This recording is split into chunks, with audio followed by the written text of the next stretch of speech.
What's going on, people? Welcome back to another video. My name is hughwizzy and you're watching Paper Talk. We are back again, bright and early. It's not bright and early, it's actually, well, it's early, but it's grey and it's pissing it down with rain. But it is Friday morning and we're here to go through the latest breaking news for LS and see exactly what's making the headlines in the back pages of these, the most fraudulent publications available to man. We buy them so that you don't have to. Love to your mothers. Hope you're all doing well and looking after each other in these increasingly strange and turbulent times. We're all we've got, people. For now, though, we have got 4 fraudulent publications to be going through, including the Daily Mirror, the Times, the Daily Star, and the Guardian. It's only bloody daily. Like Thompson, it's daily. Right, papers. Let's get down to business. Let's kick things off from the back of the Daily Mirror today then, who have a huge story with Pierre-Emerick Aubameyang, officially unveiled as a Barcelona player yesterday at the Camp Nou, doing kick-ups and taking questions from the press, one of which was concerning his Arsenal exit, with the ex-gunner firing a parting shot at Mikel Arteta by claiming that the Spanish boss forced him out of Arsenal. He insisted he only left Arsenal to join Barcelona because Arteta had a problem with him. Over here, Frankie Boy Lampard has just brought in former Chelsea teammate Ashley Cole as one of his first team training staff, and he says that the reality is they are in a relegation dogfight, under no illusions as to the challenge that he's got on his hands as new Everton manager. And Ashley Cole and Lampard have been studying every Toffees game, apparently seeing the lack of confidence on their plunge towards the bottom, but the table doesn't lie. Massive job on their hands. I wonder how they will get on. Down here we've got a war of words between Jesse Lingard and RALF RANGNICK, the Manchester United interim manager, claiming that Jesse Lingard had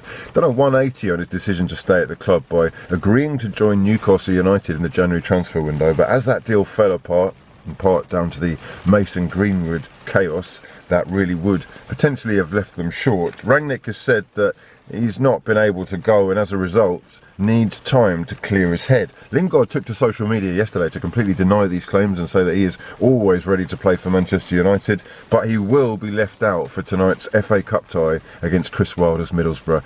Given time to clear his head, they say. On the back of the Daily Star, much the same theme, we've got Frankie Boy Lampard, who I've got to stop calling that, and Ashley Cole joining forces at Goodison Park. They do have a FA Cup fixture against Brentford tomorrow and a Premier League game, which is of huge importance, against Newcastle United on Tuesday. Currently in 16th place in the Premier League table. Frank's saying he's under no illusions as to the job he's got in his hands. And with Farhad Moshiri investing a huge amount of money, with Everton building a new £500 million stadium, the potential is there for growth. And given the level of investment that they've already made so far and will continue to make, it will be interesting to see where exactly Everton are in a few years' time. The plan is to make them a Champions League side, but the competition is so fierce right now. But the main story is that huge Arsenal news that Aubameyang reveals the reason for exit, and the exit reason was that Mikel Arteta had a problem with him. Pierre-Emerick Aubameyang claiming that Mikel Arteta forced him out of Arsenal,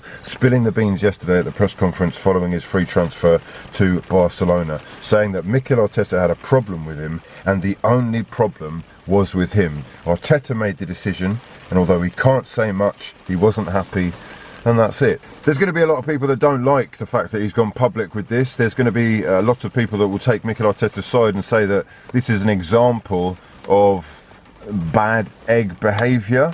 However, it looks like there really was some kind of internal issue, and it probably was more than we've been told so far by the club. It was quite interesting hearing the way that he was talking about how it all went down, and you know, it could have been almost tragic comedy for the boy when he turned up early hours of the morning in Barcelona, only to have to wait until the end of the night before actually putting pen to paper. Apparently Arsenal made it quite difficult.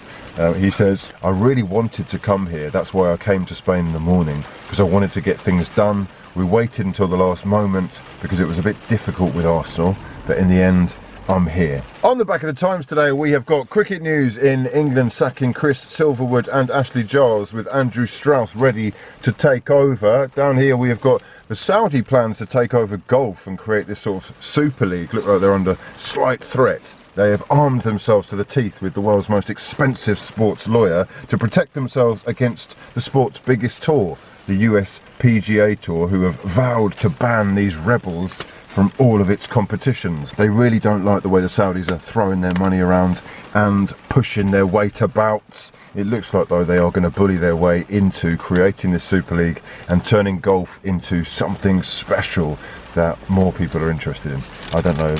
Are more people interested in golf from Saudi Arabia? I don't know. But the main story is about the rugby with this youngster, 23-year-old Tom Curry, who is going to be England's captain for the Six Nations and looks like their youngest captain since Will Carling led England out against Australia in 1988 as a 22-year-old bubby. On the back of the Guardian today, we've got some cricket news as New Yorkshire County Cricket Chairman Kamlesh Patel says that there are people at the club who are trying to delay and derail reform against racism.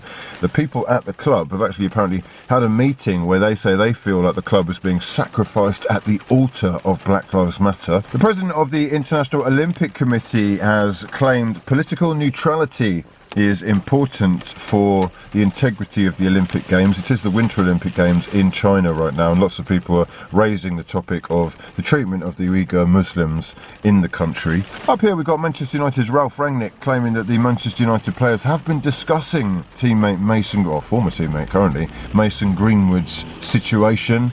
That is natural, he said, as they are only human. Thomas Frank has hailed Christian Eriksen as Brentford's best signing ever, but said that he will need a few weeks to get back to full fitness before he makes his Premier League return. Steve Bruce has won the race for the West Bromwich Albion job. He taken over on an 18-month contract, saying that he just could not turn down the challenge. Mohamed Salah's Egypt set up a beautiful final against Sadio Mane's Senegal with a 3-1 win on penalties after a 0-0 draw in the semi-finals against hosts Cameroon. AFCON final, Egypt against Senegal. Let me know your predictions in the comment section below. Newcastle United's Callum Wilson says he's slightly worried that the club may be too short as they failed in their bids late on in the transfer deadline day to get Eddie Nketiah, Ugo Ekitike and Jesse Lingard over the line. However, recovering from a calf injury himself, he said that he is backing Chris Wood and himself when he gets back from injury to do the business for the Geordies. Manager Chris Wilder has banned Middlesbrough players from swapping shirts with Manchester United opposition in tonight's FA Cup clash. Cristiano Ronaldo is a health obsessive who watches everything that he puts into his body,